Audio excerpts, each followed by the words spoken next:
Gawa naman tayo ng ube matcha na order ni customer. So, meron ako ditong cup na 16 ounce. Unang gagawin natin is maglalagay muna tayo ng syrup sugar dito. Konti lang. 1 pump. Yan. So, okay na yan kasi matamis na si ube. So, meron ako ditong ube powder.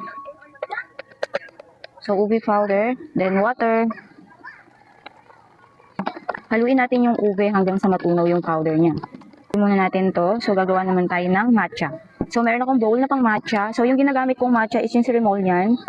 So, ito yung ginagamit kong matcha kapag adult yung order sa akin ng inumin. Iba kasi yung pambata ko na matcha, iba din tong pang matcha. So, gawa tayo ng ganyan lang karami. So, lagyan natin. So, lagyan natin siya ng konting water. Yun, tama lang na mababasa siya. Yan, okay na yan. So, gamit tayo ng ganito.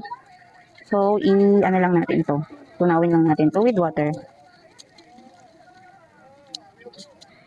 So, lalagyan na natin ng yellow to. Haluin uli natin bago natin lagyan ng yellow. Lalagyan na tayo ng yellow. Paikot lang natin siya sa gilid para maganda yung texture niya pag bumaba.